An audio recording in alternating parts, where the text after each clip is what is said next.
I just thought about something. You know, we have a sector of black people that are very uneducated. I will be bold enough to say that.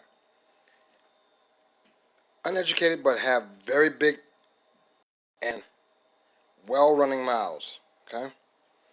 Who will go about saying that the white man gave us the Bible, therefore we should rebel against what he gave us and become enemies of the Bible. I'm putting it in the most elementary way I can, okay? For one, that is not true. The Bible existed at least 1,500 years before the white man got his hands on it, okay? The white man that you seem to have a problem with, okay? And then you don't have his version of the Bible, you have his translation of the Bible. Not only his translation, but his interpretation. Now, that itself is something to come against. Learn another way to interpret the Bible, because there's many different ways to do so. And there's one correct way, which I believe I discovered. But to make that statement true, take into consideration all the things that you've gotten from the white man that you should have a problem with. You not only got the Bible from the white man, but you also got Egyptology from the white man. So many black people think that, oh, we're going to be smart and reject the Bible. We're going to embrace anything that came out of that, like Egyptology or some other tales from Africa, right? Well, last time I checked, there were no en masse of slaves going over to Egypt. Now, what the truth of Egyptology is, or was. But yet, you adhere to that and believe anything the white man teaches you or shows you or reveals to you from Egypt and claim that that's truth.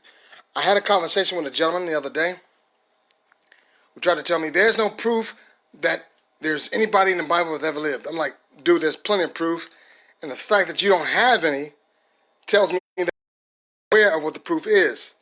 So you only have one side of information that you can't even validate, but yet you're going around here touting that information like you're the authority. And it's quite obvious that you're not. Because if it was, you would be contesting that information rather than saying something completely, trying to watch the words I use, uninformed about what you have no idea of what you're speaking of. Okay? So, if you haven't gone to Egypt and done the archaeological digs yourself, you're relying on information of white men who have.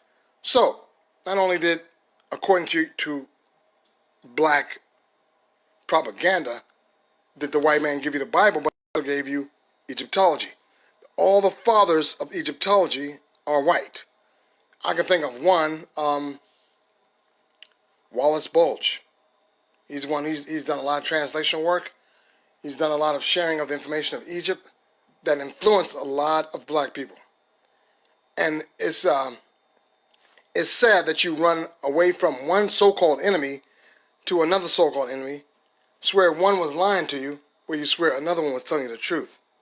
And I think that's remarkable. That's remarkable that black people are so misinformed, take two different sides of the same enemy. That's amazing to me. So I want to make this video short just to say that despite what many people say about the Bible or whatever, I think what's best to be done in a case like that is to submit yourself to scholastic tools to learn more about how to interpret and understand this book from a Middle Eastern perspective. Because what you're doing now is you're trying to devour and understand this book from a European perspective, and that's where 99% of the people are trying to make this Eastern book using a Western method to understand and ascertain this book, and that is what's failing everyone. As a matter of fact, you have to argue the point that if the white man gave you this book, then why is it the white man is the greatest enemy of this book? I mean, you look at all the atheists, all the scholars who are anti-Bible, they're mostly European. So how does that make a person? Unless the black person fails in critical thinking. And that's precisely what it is. So, I mean, just take what, because I know I just said a lot of stuff and probably went over the head of a lot of black people. So let's just go back to the very succinct summary of what I just said. Black people are professional complainers, okay? So you complain that the white man gave you the Bible, but yet you think that Egyptology is something that you should gravitate towards too. But he gave you that too. So how do you justify the stupidity of a catch-22? I don't see how it's possible. So ponder that, think it through, come up with some good answers. Please come up with some good answers, some well thought out answers, if you can, if you're capable of doing so, which I don't really believe you are, okay? Because none of that makes sense at the end of the day. Then let's talk about it.